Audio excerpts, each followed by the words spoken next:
ಭಕ್ತಿಯಿಂದ ಆದಿಮಾಯನ್ನೇ ಪ್ರಾರ್ಥಿಸಿಕೊಂಡಾಗ ಗೋಚರಿಸಿದಂತಹ ಪದ ಸಾವಿರ ಹೆಸರುಗಳುಳ್ಳಂತಹ ತಾವರೆಯ ಹೂವೊಂದು ನನ್ನನ್ನು ಎತ್ತಿ ಹೊರತಂದಿದೆ. ಈಗ ಬ್ರಹ್ಮಾಶ್ಚರ್ಯ, ಬ್ರಹ್ಮನಿಗಿದ್ದದ್ದು ಒಂದು ಮುಖ, ಈಗ ಹಾಗಲ್ಲ, ಎಡ ಬಲ ಹಿಂದೆ ಮುಂದೆ ನಾಲ್ಮುಖ, ಮೇಲಕ್ಕೆ ನೋಡ್ತೇನೆ ಮತ್ತೊಂದು ವದನ, ಈಗ ಈ ಬ್ರಹ್ಮ ಪಂಚವದನ. ಇಲ್ಲಿ ಸಂತೋಷ, ನಡೆದಂತಹ ವಿಚಾರ ಎಲ್ಲವನ್ನು ಹರಿಯಲ್ಲಿ ಹೇಳಬೇಕಲ್ಲ, ಹಾಗೆ ಹೇಳುವುದು. ಕಾಣ್ತಾ ಇರುವಂತಹ ಜಲರಾಶಿಯ ಮಧ್ಯೆ ಕೇಳ್ತಾ ಬರುತ್ತಿರುವಂತಹ ವಟಪತ್ರದಲ್ಲಿ ಬಾಲ ಮುಕುಂದನಾಗಿ ತನ್ನ ಎಡಗಾಲಿ ಹೆಬ್ಬೆರಳನ್ನ ಬಾಯಲ್ಲಿಟ್ಟು ಚಿಕ್ಕತ ನಿದ್ರೆ ಮಾಡಿದ. ಅದು ಕಾರಣ ಇದ್ರೆ ನಿದ್ರೆಯಲ್ಲಿರುವವರನ್ನು ಎಬ್ಬಿಸುವುದೇ ನಿದ್ರಾಮನ್ನ ಮಹಾಪಾಪ. ಹಾಗಾಗಿ ಇವನಾಗಿ ಎಚ್ಚರಾಗುವಲ್ಲಿವರೆಗೆ ಧ್ಯಾನಾಸಕ್ತನಾಗಿರ್ತೇನೆ.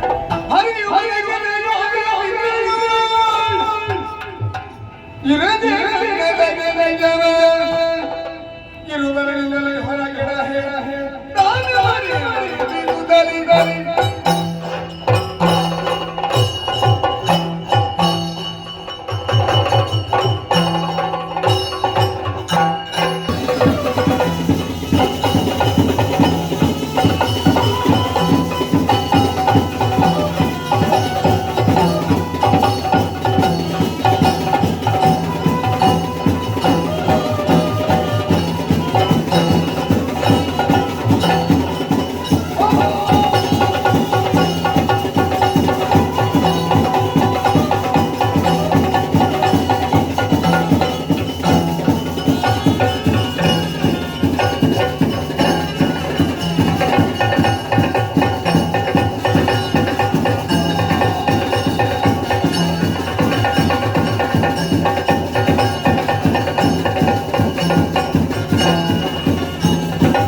ಮೇಲುಟ್ಟಿ ಹಾಲ್ತಿ ನೋಡಿದ್ರೆ ಎಲ್ಲ ಕಡೆಯಲ್ಲಿ ನೀರಲ್ಲದೆ ಬೇರೆ ಇಲ್ಲ.